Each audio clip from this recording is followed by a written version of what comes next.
Assalamualaikum warahmatullahi wabarakatuh. Perkenalkan, nama saya Nia Safitri, Prodi Perbankan Syariah kelas C semester 5.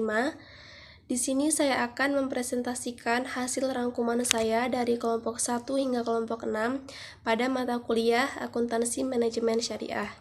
Yang pertama, peranan dan fundamental akuntansi manajemen dalam lingkungan bisnis yang dinamis. Pengertian akuntansi manajemen.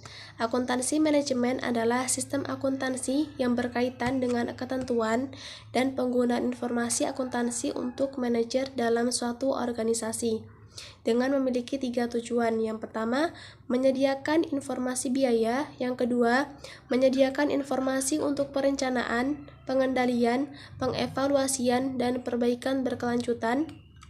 Dan yang ketiga adalah menyediakan informasi untuk pengambilan keputusan. Peran akuntansi manajemen. Sistem akuntansi manajemen menyediakan informasi yang dibutuhkan bagi para pemakai internal untuk memenuhi tujuan-tujuan manajemen tertentu sehingga mengurangi ketidakpastian dalam pengambilan keputusan. Selanjutnya, konsep biaya dan manajemen biaya. Konsep biaya. Biaya atau cost adalah pengorbanan sumber ekonomis yang belum habis masa pakainya dan digolongkan sebagai aktiva yang dimasukkan ke dalam neraca. Biaya merupakan sebuah elemen yang tidak dapat dipisahkan dari aktivitas perusahaan. Biaya didefinisikan sebagai suatu sumber daya yang dikorbankan atau dilepaskan untuk mencapai tujuan tertentu. Jenis-jenis biaya menurut Kuswandi. Yang pertama, biaya tetap. Kedua, biaya variabel, dan yang ketiga adalah biaya semi variabel. Manajemen biaya.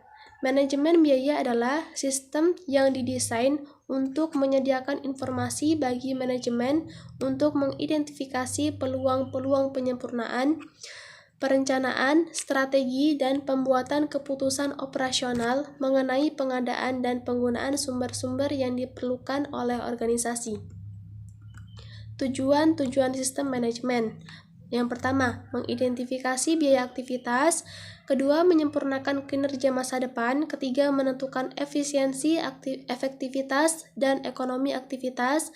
Dan yang keempat adalah mencapai ketiga tujuan tersebut secara bersama-sama dalam lingkungan perubahan teknologi. Selanjutnya, cost volume dan profit analisis dan perencanaan laba.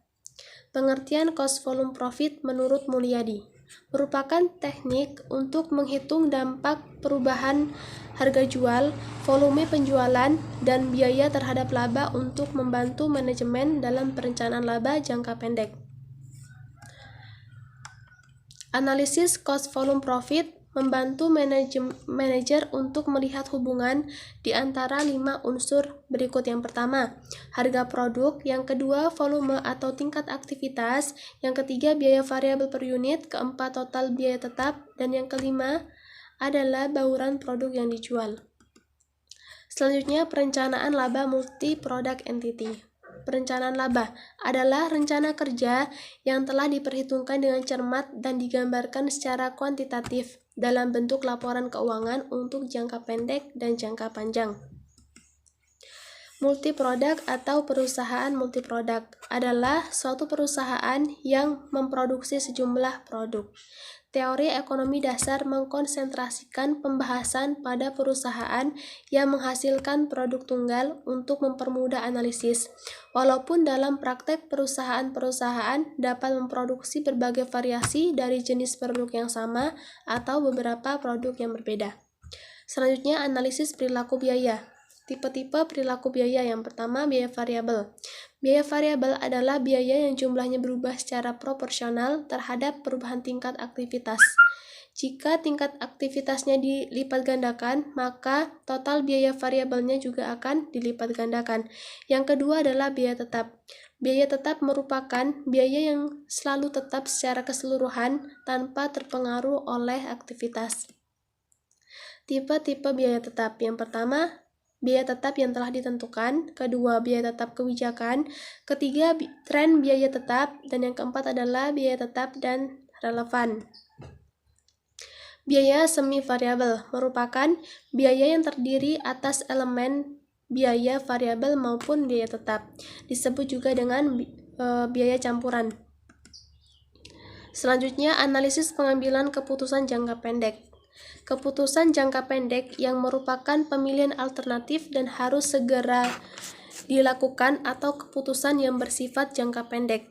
Model pengambilan keputusan yang pertama, mengidentifikasi permasalahan yang dihadapi perusahaan, identifikasi alternatif penyelesaian, identifikasi biaya dan manfaat setiap alternatif, pengumpulan biaya relevan setiap alternatif yang ada, dan yang terakhir adalah pertimbangan faktor-faktor kualitatif. Analisis pengambilan keputusan. Tujuan keseluruhan dari pengambilan keputusan strategis adalah untuk memilih strategi alternatif sehingga keunggulan kompetitif jangka panjang dapat tercapai. Sekian dari saya, kurang lebihnya mohon dimaafkan. Wassalamualaikum warahmatullahi wabarakatuh.